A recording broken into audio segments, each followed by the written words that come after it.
देखिए सुनिए, ए ball is throne, ये हमारा प्रॉब्लम है 31। Motion in a plane, a ball is thrown at an angle theta and another ball is thrown at an angle 90 minus theta with the horizontal direction from the same point with velocity 39.2 meter per second. The second ball reaches the 50 meter higher than the first ball.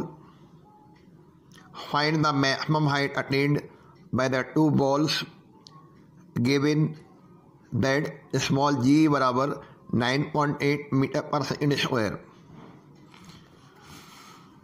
यहाँ दो ball हैं, बारी बारी से हर ball को study करेंगे उस motion को। फॉर मोशन ऑफ द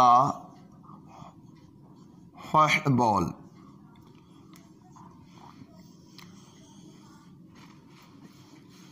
जैसे ये मान लो हमने आप पाथ बना दिया पैराबोला, ये इनिशियल वेलोसिटी u, ये एंगल थीटा है, ये मैक्सिमम हाइट हो गई। पहली वाली बॉल की मैक्सिमम हाइट चलो मान लो h1 है, तो u यहाँ पर हमें लिखा हुआ है, दोनों का वेलोसिटी सेम है 39.2 मीटर पर सेकेंड। एंगल अपनी प्रोजेक्शन ये थीटा यहाँ पर शायद लिखा हुआ दिया हुआ है, तो ये लिख लीजिए एंगल ऑफ प्रोजेक्शन, एंगल अपनी प्रोजेक्शन इक्वल टू थीटा, ठीक है। और अभी फिलहाल हमने मैक्सिमम हाइट हमने एज्यूम कर लिया h1, तो मैक्सिमम हाइट का फॉर्मूला आपको याद होना चाहिए। मैक्सिमम हाइट अटेंड, ये ऑब्लिक प्रोजेक्टाइल एग्जाम्पल हो गया। और मैक्सिमम हाइट का फॉर्मूला क्या होता है, you square sine square angle of projection या थीटा लिखा हुआ थीटा अपॉन 2g। इसको हमने यहाँ पर h1 मान लिया, मैक्सिमम हाइट h1, ये नंबर 8 डाल दिया। इसी तरह से for motion of the second ball study कर लेंगे। यहाँ पर सब कुछ वही है, initial velocity of projection, initial velocity of knee projection जो पहले दिया था वही इसका भी है, दोनों बॉल सेम बोला है प्रश्न में, u equal to 39.2 metre per second. हाँ, लेकिन यहाँ angle of projection second ball अब बदल दिया, एंगल ऑफ नी प्रोजेक्शन यहाँ पर हमारा देखो जरा प्रश्न पढ़िए, एंगल ऑफ प्रोजेक्शन यहाँ पर 90 माइनस थीटा बोल दिया, तो स्वाभाविक जब एंगल ऑफ प्रोजेक्शन बदल जाएगा तो उसका जो हाइट है मैक्सिमम हाइट वो भी बदल जाएगा। अभी तो ये बोल रहा है second ball reaches the 50 metre higher than the first ball, यानी कि मैक्सिमम हाइट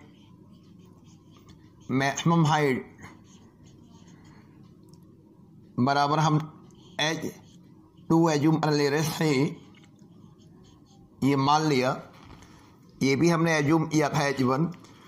तो प्रश्न ये कह रहा है कि जो दूसरी वाली बॉल है उसकी मैक्सिमम हाइट पहली वाली बॉल अब 50 मीटर ज़्यादा है।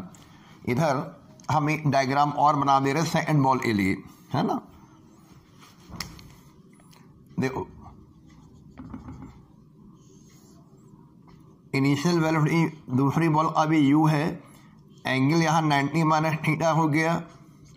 सेकंड बॉल की ये हाइट ये हमने h2 मान ली से फार्मूला चाहो फार्मूला लगा दे रहे हैं, और h2 का फार्मूला क्या बनेगा, h2 बराबर हो जाएगा u square sine square 90 minus theta, figure पहले बना लेना, over 2g।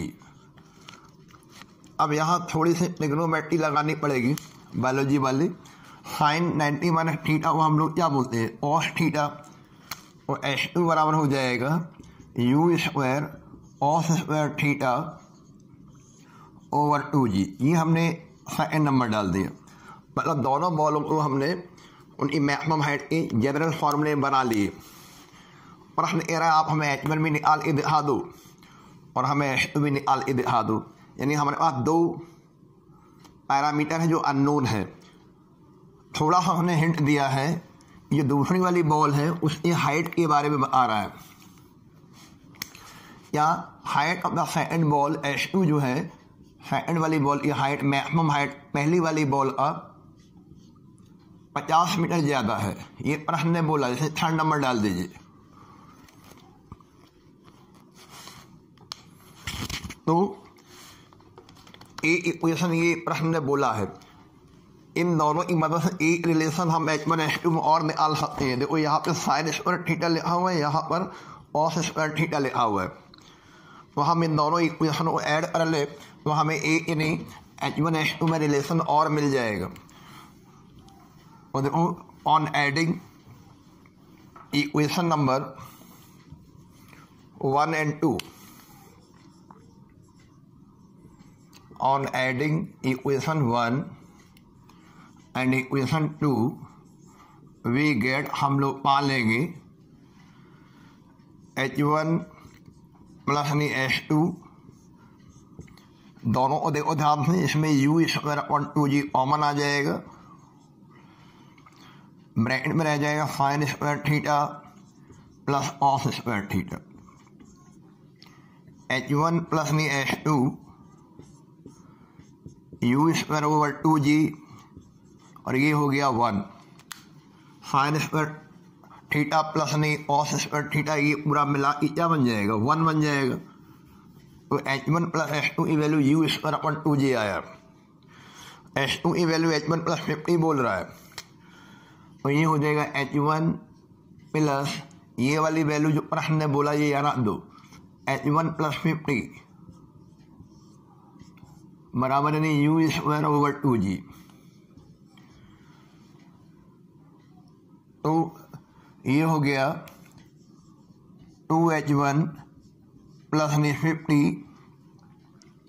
Equal to u square over 2g।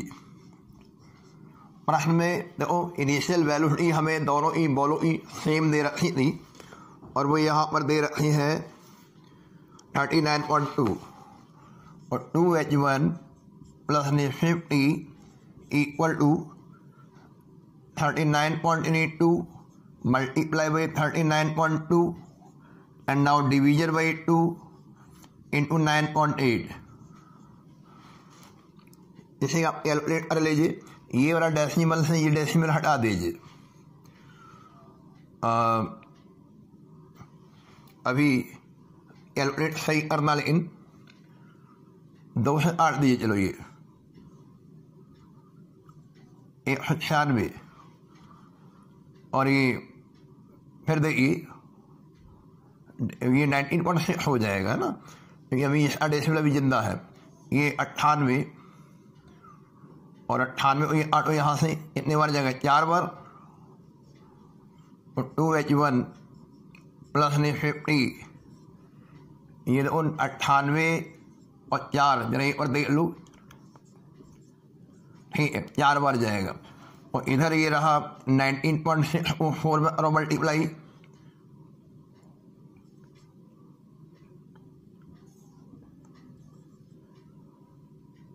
Seventy 78.4 ये हुआ। और 2h1 की वैल्यू क्या हो गई,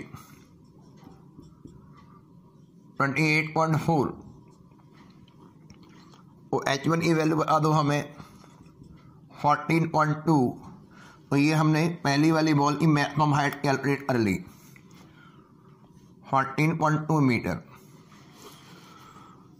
दूसरी वाली बॉल जो है पहली वाली बॉल से 50 मीटर ऊपर जा रही है, तो फ्रॉम इक्वेशन 3 वी हैव, चलिए ये H2 बराबर क्या हो जाएगा, H1 हमने निकाल लिया 14.2, इसमें 50 और जोड़ दीजिए, बता दीजिए 64.2 मीटर।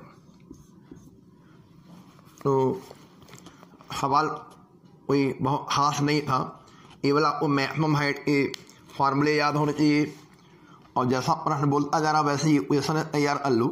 एक लो हमें यहाँ से मिल गया था H1 H2 दो अननोन पैरामीटर थे, तो इक्वेशन ये थी और ये जो स्टैंडर्ड फार्मूले थे उनको लगा के हमने एक रिलेशन और बना लिया, फिर दोनों को सॉल्व कर लिया। कोई इसमें रॉकेट साइंस नहीं था। अगला देखिए नेक्स्ट नंबर, क्वेश्चन नंबर पढ़िए।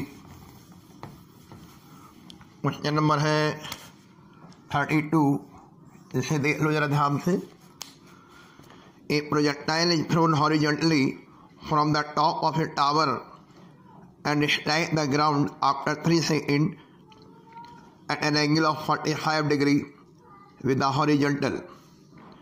Find the height of the tower and the speed which the body was projected, given g around 9.8 meter per second square.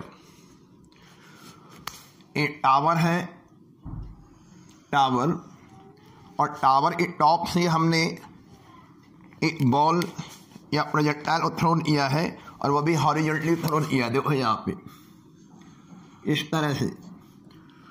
और ये कह रहा है जब ये जमीन पर गिरा है, ग्राउंड पर स्ट्राइकिंग पॉइंट पर पैराबोलिक पाथ बनाते हुए गिरेगा, ये ऐसे। और जब ये यहाँ गिरा है उस समय नहीं आते आते समय 3 सेकंड बोल रहा है।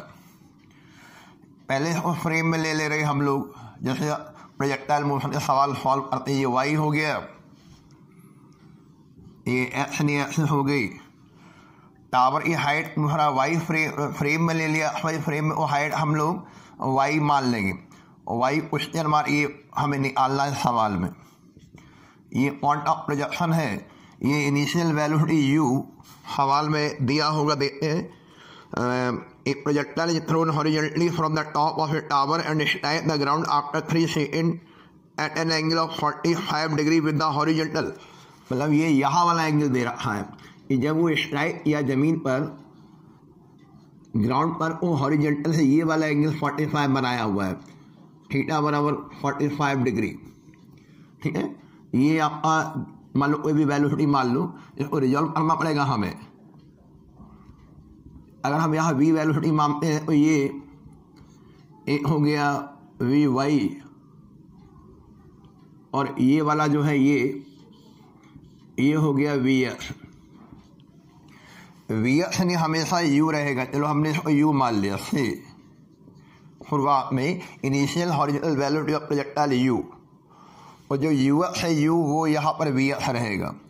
तो हमें मालूम है horizontal motion always uniform motion रहेगा प्रोजेक्टाइल में, और वी एक्स यानी इक्वल टू यानी यू, ये हो गया वी वाई, और ये कंपोनेंट वी वाई होगा जिसको हम निकाल लेंगे वर्टिकल मोशन में। ये लीजिए, एक अच्छी बात है यार, टाइम लिखा हुआ है पूरा, time of journey. Additional data ये टी लिखा हुआ है, गिवन में है, और ये गिरते हमें एंगल अपनी प्रोजेक्शन और एट द स्ट्राइकिंग पॉइंट दिया हुआ है, थीटा बराबर 45 डिग्री।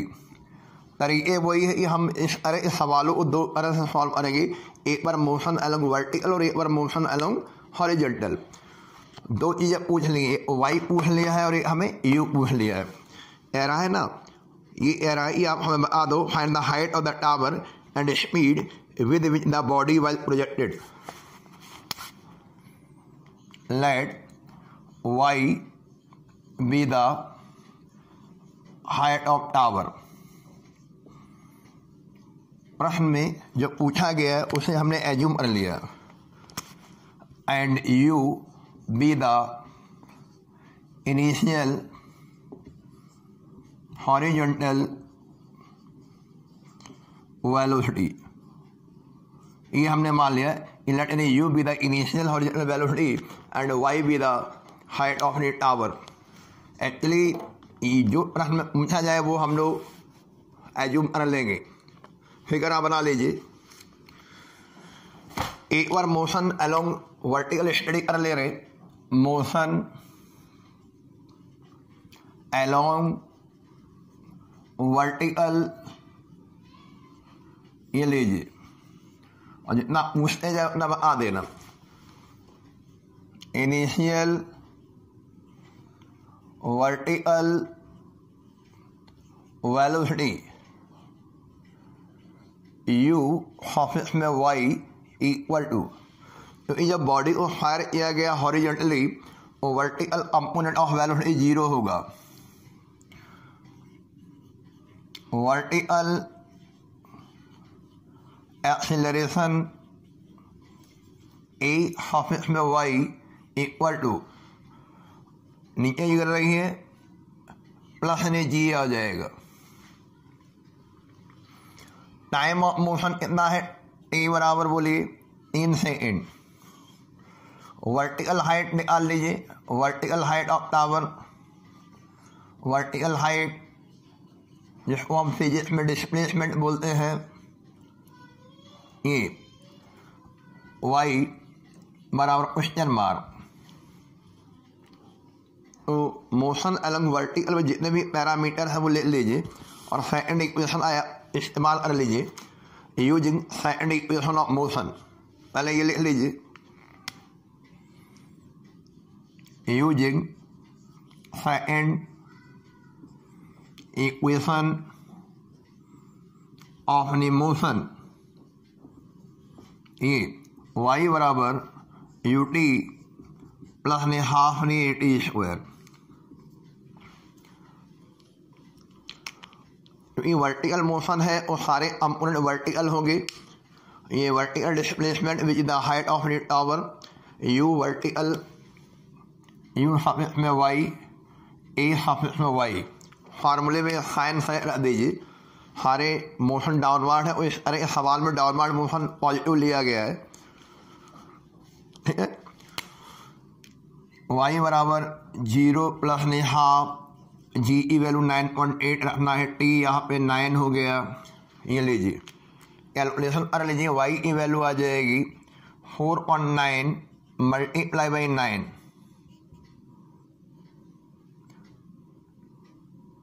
44.1 मीटर। देखो जरा आंसर 44.1 मीटर। ठीक है, ये हो गया। इसके अलावा और क्या पूछा गया सवाल में, हाइट को हमने निकाल दी एंड स्पीड भी चाहिए। तो देखो जरा ध्यान से, ये एंगल थीटा इस्तेमाल कर लेंगे। पहले इसमें एक काम करिए, वी वाई कैलकुलेट करिए। वी वाई तो वी एक्स हमें मालूम है, वी वाई नहीं मालूम। तो फर्दर मतलब आगे बढ़िए, मोशन अलग वर्टिकल में ही आइए। Using first equation of motion, ये v बराबर u प्लस ए टी, यानी वर्टिकल में है तो v सफिक्स में y equal to u suffix में y, v y equal to u y plus a y to t. Value put करिए, v y की जो वैल्यू आएगी 0 प्लस ने जी टू टी, तो ये हो गया जी टी। वी वाई की वैल्यू हमने निकाल ली, वी एक्स की वैल्यू में फिगर में दिखाई दे रहा जो हमने एज्यूम किया यू। ठीक है, आप स्ट्राइकिंग पॉइंट पर स्टडी करो, अपने आप को ऑब्जर्वर वन और स्ट्राइकिंग पॉइंट पर आ जाएगी और स्ट्राइकिंग पॉइंट पर आप बताइए tan थीटा निकालना, या एट द स्ट्राइकिंग पॉइंट पर आ जाएगी। At the striking point tan theta equal to v y over v x. V y की वैल्यू ये जी टी है। अगले स्टेप में आ जाओ, tan 45 बराबर g t over v x की वैल्यू यू ए बराबर है, यू एक्स ए बराबर है यू। tan 45 की वैल्यू 1 ये हो गया जी 9.8 इंटू T3 अपॉन यू। तो चलिए बताइए यू की वैल्यू क्या हो जाएगी।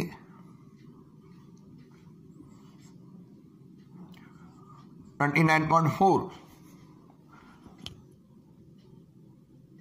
Metre per second.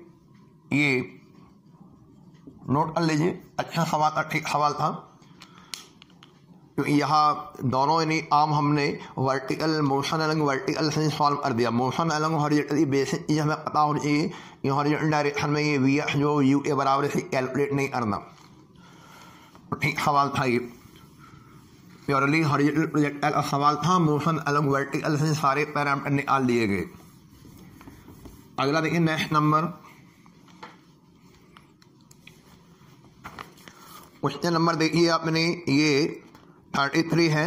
A body is projected such that it's kinetic energy at the top is 3/4 of its initial kinetic energy. What is the initial angle of projection of the projectile with the horizontal. Angle of projection पूछा गया है। अगर angle of projection पूछा गया तो ये oblique projectile का सवाल हो गया। पैराबोला बना दिया, फ्रेम में ले लिया सवाल को। वाई एक्सिस ये इनिशियल एंगल ऑफ प्रोजेक्शन ओ मान लीजिए, ये लीजिए you initial value you assume कर लो। ये पूछा गया थीटा या अल्फा जो भी आप मानना चाहते, चलो अल्फा मान लिया। यहाँ टॉप पर कहानी क्या होती है, टॉप पर आते आते नहीं केवल एक कंपोनेंट रह जाएगा हॉरिजॉन्टल कंपोनेंट। वर्टिकल कंपोनेंट यहाँ पर नहीं जो है वो जीरो हो जाएगा। जो वी एक्स रहेगा ये that will be equal to u x, और ये आपको मालूम है ये हो जाएगा यू कॉज अल्फा। और वी वाई यहाँ पर टॉप पर जो हाईएस्ट पॉइंट पी पर है वी वाई ये जीरो होता है। Because this is the highest point where the projectile attain the maximum height. ये बना लीजिए फिगर। प्रश्न ये कह रहा था कि जब बॉडी को प्रोजेक्टेड किया गया और वो इस तरीके से प्रोजेक्टेड किया गया, इसकी काइनेटिक एनर्जी जो है टॉप पर is 3/4 of its initial kinetic energy. बाकी सारी चीज़ें अंडरस्टूड है। अल्फा यहाँ पूछ रहा है विद द हॉरिजॉन्टल, है ना। What is the initial angle of projection of the projectile with the horizontal. तो kinetic energy at the top according to problem क्या लिखेंगे, अकॉर्डिंग टू प्रॉब्लम। प्रश्न हमें आ रहा है, हमें प्रश्न हिंट दे रहा है। According to problem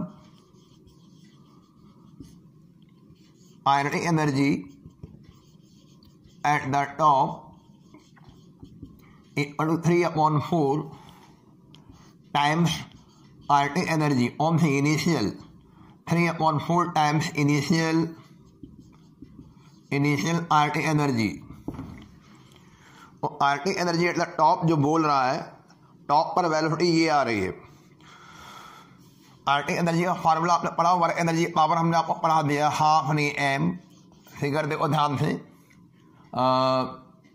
we x square equal to 3/4 time into half m. या शुरुआत में इनिशियल वैल्यू यू माना हुआ है, half m u square. Note कर लो। और देखो ये हाफ से हाफ कैंसिल हो गया, मास बॉडी का प्रोजेक्टाइल कैंसिल हो गया।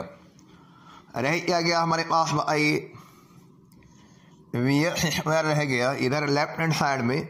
इधर बोल रहे हैं 3/4 टाइम्स यू स्क्वायर। और वी एक्स स्क्वायर की वैल्यू है u cos alpha, u cos alpha का whole squared equal to 3/4 times अपने यू स्क्वायर। नोट कर लीजिए और इसे सॉल्व कर लीजिए। सिंपल सवाल है, प्रश्न में क्लू आपको मिल गया। बस बेसिक पता होना चाहिए कि टॉप पर क्या होता था। You square cos square alpha बराबर 3/4 यानी यू स्क्वायर। ये यू स्क्वायर से यू स्क्वायर कैंसिल हो गया। कॉस स्क्वायर अल्फा की वैल्यू 3/4 हो गई और कॉस अल्फा की वैल्यू हो जाएगी √3/2। ऑफ यानी अल्फा यहाँ पे रहेगा, ऑफ यानी अपनी 30 डिग्री, तो अल्फा यानी angle of projection with the horizontal ये आ गया 30 डिग्री। ठीक है, ठीक है, सवाल था ये, लगा लीजिए। नेक्स्ट देखो आपने क्वेश्चन नंबर 34 पढ़िए, वो आपने पास रखना। A ball rolls off the top of the stairway, stairway लिखा हुआ है, स्टेयरवे माने सीढ़ी, सीढ़ी नुमा रास्ता।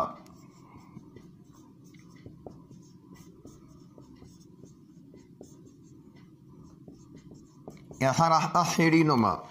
ए ball rolls off the top of the stairway with horizontal velocity of 1.8 meter per second. यहाँ पे u जो है गिवन में लो, गिवन u बराबर 1.8 मीटर पर सेकेंड से बॉल को रोल ऑफ किया गया। द स्टेप ने are 0.24 metre high and 0.2 metre wide. और यहाँ पे हाइट लिखा हुआ है, height of the each step small h मान लीजिए। प्रत्येक स्टेप का हाइट यानी यहाँ पर है 0.24 मीटर, और जो चौड़ाई है width of the each step, चलिए W मान लो, आइदर यू से विड्थ ऑफ सिंबल W और B भी ले लेते हैं, B ये लीजिए कितना है विड्थ, देखो जरा 0.2 मीटर। अब आपको करना क्या है, विच नी स्टेप नी will the ball hit first और given small g 9.8 meter per second squared. तो u मिल गया, हाइट मिल गया हर स्टेप का, और हर स्टेप का चौड़ाई मिल गया, और ये बॉल जो रोल ऑफ कर रही है वो इस स्टेप पर आप हिट करेगी, ये आप बताइए, है ना। तो बॉल शुरू में हॉरिजॉन्टली प्रोजेक्टेड होगी, और this is also the example of the horizontal projectile. सीढ़ी नुमा रास्ता आ रहा है, ऐसे बना होगा ये स्टेप बने हुए हैं, सीढ़ी है ये। बॉल को यहाँ से समझने उस, ये बॉल है यहाँ से हॉरिजॉन्टली फायर हुआ, और ये टकराएगा इस तरह प्रोजेक्टाइल मोशन बनाते हुए, पैराबोलिक पाथ बनाते हुए। तो अभी हमें पता नहीं कहाँ पे पहला स्टेप ये हो गया, दूसरा ये हो गया, तीसरा ये हो गया, चौथा पांचवा डॉट डॉट डॉट। जब अननोन स्टेप है वो हम लोग जनरली एज्यूम कर लेंगे कि एनथनी स्टेप पहला, दूसरा, तीसरा, चौथा, हम मान लेंगे कि हमारी बॉल जो है एनथनी स्टेप पर टकरा गई, और बस वही एन हमने आ लेंगे। तो ये प्रश्न मोस्ट इम्पोर्टेंट डाल दो, हर कंपटीशन में आता है, हर परीक्षाओं में आता है। Suppose ball hits at the edge EDG, हम पूरा किनारा मान लेना, पूरा स्टेप मानेंगे, आधा अधूरा स्टेप नहीं मानेंगे, कंप्लीट स्टेप मानेंगे। Suppose ball hits at the edge of the nth step of the stairway, जो सीढ़ी बनाई है उसके एन स्टेप पे हमने मान लिया कि बॉल को बॉल हिट कर गई, तो हमें ये एन की वैल्यू चाहिए, कौन सा स्टेप है जहाँ वो प्रॉपरली हिट करेगा। Now we make the proper diagram to solve this problem. देखना ध्यान से, बहुत जल्दी हम सीढ़ी बना दे रहे हैं।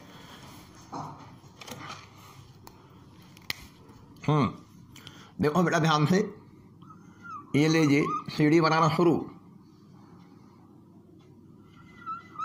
ये पहला स्टेप हो गया, फर्स्ट स्टेप। सेकंड स्टेप ऐसे चलता है, dot dot dot dot dot dot dot dot, हमने डॉट डॉट डॉट कर दिए। ये लीजिए dot dot dot dot dot, और ये मान लो हमने ये लास्ट में ये बॉल यहाँ से है, ये बॉल यहाँ से रोल ऑफ कर रही है, इसका initial instant initial direction of velocity ये है u। प्रोजेक्टाइल मोशन में पैराबोलिक पाथ बनाते हैं, बॉल को यहाँ पे हिट करा दीजिए। ये लो, ये मान लो हमारा यहाँ किनारे पर एज पर हिट हो गया।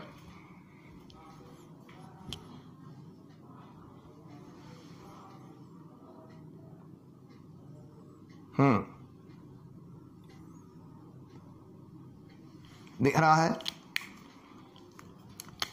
ये लीजिए, ये रास्ता बना है और यहाँ पर ये मान लो ये डॉट, ये पहला स्टेप, दूसरा स्टेप, तीसरा, चौथा, ऐसे डॉट डॉट ये आपका हो गया एन स्टेप, ये हो गया एन स्टेप। ये लीजिए, इस तरीके हालात है। और ये प्रोजेक्टाइल मोशन से रिलेटेड सवाल बन गया, पैराबोलिक पाथ हो गया, हॉरिजॉन्टल प्रोजेक्टाइल का सवाल हो गया। इसको फ्रेम में तुरंत डाल दीजिए। इसने जहाँ पे स्टैक हो रहा है इसको आगे बढ़ाओ, इसको इधर लाइए, ये लीजिए, ये इसको वाई एक्सिस मान लीजिए। ये लोग हमने पूरा सवाल, जब कोई प्रोजेक्टाइल मोशन से रिलेटेड सवाल होता उसको फ्रेम, रेफरेंस फ्रेम में ले लिया करो।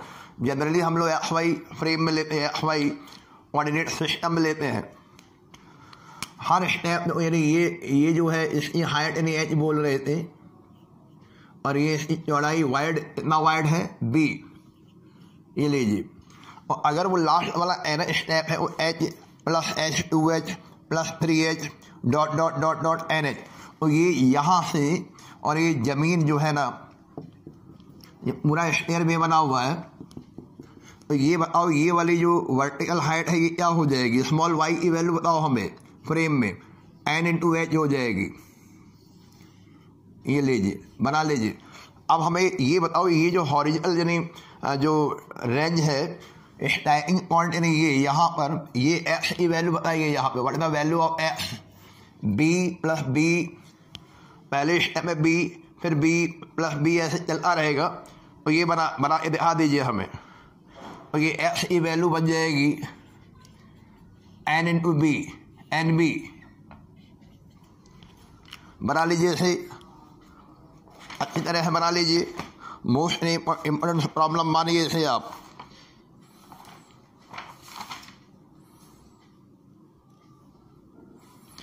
ठीक है, और वही तरीका है, एक बार मोशन अलोंग यानी हॉरिजॉन्टल फॉर्म पर लेंगे, एक बार हम लोग मोशन अलोंग वर्टिकल फॉर्म पर लेंगे। ठीक है, फ्रेम को यहाँ से लेते हो सही रहता है। ये फ्रेम यहाँ से ले लो, कैलकुलेशन समझ में आएगी। ये लीजिए, इसको हम यहाँ से ले रहे हैं, है ना। वाई पहला स्टेप नहीं, यहाँ ये छत बनी हुई है इस तरह से, ये अब ठीक है। और यहाँ से कैलकुलेशन में ये वैल्यू यहाँ से ले लीजिए, अब ठीक है। B 2b 3b dot dot n b, ये एक हाइट हमने जोड़ ली है, 2h 3h। तो ये y की वैल्यू क्या हो जाएगी यहाँ पे बताइए? y की वैल्यू NH। हाँ, एक और फिगर सही बना लो, फ्रेम को थोड़ा हर यहाँ लाओ, कैलकुलेशन सही रहेगी। चलो मान लो ही take the time small t under to hit the ground an edge of the an step of the edge of the stairway. तो तरीके वही है, एक बार मोशन अलोंग नहीं वर्टिकल फॉर्म कर लो, एक बार मोशन अलोंग हॉरिजॉन्टल फॉर्म कर लो, और कोई तरीका हमारे पास होता नहीं है। Because this problem is the related to the projectile motion. और which type of projectile? The projectile is horizontal projectile. Motion along vertical, इसे सॉल्व करिए आप। मोशन अलोंग वर्टिकल, जितना पूछे उतना हमें जवाब देना। इनिशियल वर्टिकल वेलोसिटी बता दीजिए, uy बराबर 0। वर्टिकल एक्सेलरेशन ay बराबर प्लस g। वर्टिकल हाइट बोलिए, वर्टिकल हाइट y बराबर n इंटू एच। टाइम हमने अंडर स्टूड मान लिया t है। यूजिंग कौन सी इक्वेशन लगाई जाती है वर्टिकल मोशन में, using second equation of motion, second equation of motion लगा दीजिए। तो सेकंड इक्वेशन ऑफ मोशन तो याद होगी ना, क्या होती है, y बराबर यू टी प्लस नहीं हाफ नहीं टी स्क्वायर। ये लीजिए, यहाँ u सापेक्ष में y कर दो, यहाँ a सापेक्ष में y कर दो। y की वैल्यू नहीं आई आपने, वर्टिकल हाइट एन एच, हाँ, तो ये हो गया n इंटू एच बराबर ये हो गया 0 प्लस नहीं हाफ जी टी स्क्वायर। ठीक है, तो इस तरह से यहाँ पे हमने इक्वेशन तैयार कर ली।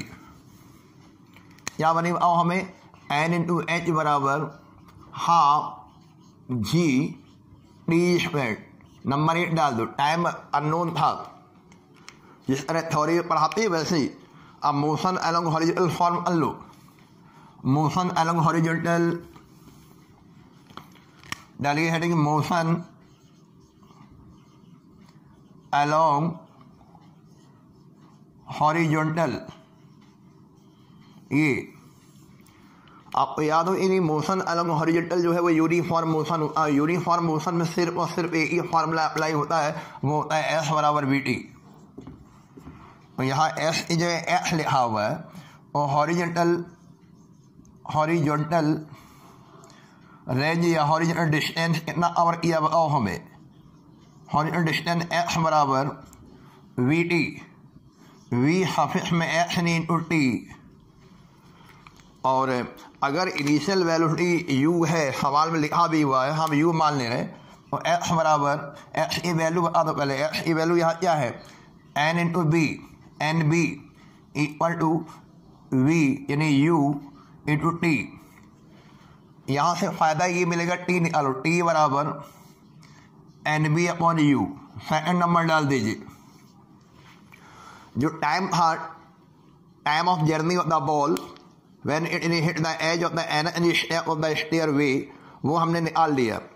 b क्या है, width of the each step, u क्या है, इनिशियल वेलोसिटी। ये जो टाइम की वैल्यू आई है अभी इसे हम फर्स्ट में रख दें। Now from equation number 1, now from equation number 1, now from equation 1 we get, हम लोग पालेंगे, क्या पालेंगे बताइए हमें। इक्वेशन नंबर 1 में हम ये टाइम की वैल्यू रखना चाहते हैं, तो टाइम की वैल्यू रखिए, तो n into h equal to n into h equal to half g t की वैल्यू तो ये लिखा हुआ है n into b over n u इस पूरे आई स्क्वायर, यानी ये हो गया n into h equal to half g, इसे ओपन कर दो, n squared b squared over u squared. ये जो n है ये पावर से कैंसिल हो जाएगा। हम ये चाहते हैं जनरल कोई फार्मूला बना लिया जाए, n का formula. What is the general formula of n, बताइए। n का जनरल फार्मूला, ये n यहाँ से निकालेंगे तो n बराबर हो जाएगा 2h u स्क्वायर ओवर, बोलिए, g b square, g b square. और ये फार्मूला हमने बना लिया, यहाँ से हम निकाल लेंगे और इसने नंबर के स्टेप पर बॉल हिट करेगी। वैल्यू सब आपको मालूम है, जब ये प्रश्न कंपटीशन में आता है इतना टाइम नहीं लेते, हम लोग डायरेक्ट रिमेंबर करते हैं। Number of the step at which the ball hits 2h u square g b square, direct use it for competition, direct नहीं यूज इट फॉर कंपटीशन में इस्तेमाल करेंगे हम लोग। सारी वैल्यू हमें दी हुई है, आप n की वैल्यू निकालेंगे। 2h हमारे पास 0.24 है, u की वैल्यू 1.8 इंटू 1.8 दो बार ले लीजिए, जी ई वैल्यू 9.8, बी स्क्वायर 0.2 है, 0.2 इंटू 0.2। अब आप इसे कैलकुलेट करेंगे। ये आपका इस लेक्चर का एक पहला होमवर्क है। एन की वैल्यू जो निकलेगी उसको राउंड फिगर में लेना है, तो ये स्टेप कंप्लीट लेने, स्टेप फ्रैक्शन में नहीं आएगा। या पहला, दूसरा, तीसरा, चौथा, 8वां, 9वां, है ना। और स्टेप को आप इंटीजर फॉर्म में बनाएंगे, है ना। जो भी आए वो वहाँ पे यानी पहले कैलकुलेट करोगे आप लोग। ये हमने खाली छोड़ दिया है। इस लेक्चर का ये होमवर्क हो गया। जिसने होमवर्क लगा लिया, हम लोग उसने इस लेक्चर को ध्यान से अटेंड किया है। और ये प्रश्न आज के लिए गोल्डन क्वेश्चन हो गया, मोस्टली इंपॉर्टेंट प्रश्न है, ध्यान रखना। इसको प्रैक्टिस करना कई बार। मोशन अलग वर्टिकल सॉल्व करेंगे, फिर मोशन अलग हॉरिजॉन्टल सॉल्व करेंगे। जैसे हमने थ्योरी में इक्वेशन ऑफ प्लेजरिटी निकलवाई थी। मोशन अलग हॉरिजॉन्टल सॉल्व करें, टाइम की वैल्यू निकाल लेते हैं और वो टाइम की वैल्यू पहले इक्वेशन में मोशन अलग वर्टिकल है जो रिलेशन बनाया उसमें रख देते हैं और ये स्टैंडर्ड फार्मूला बन जाएगा। तो आज के लिए इतना ही पर्याप्त है। Thank you.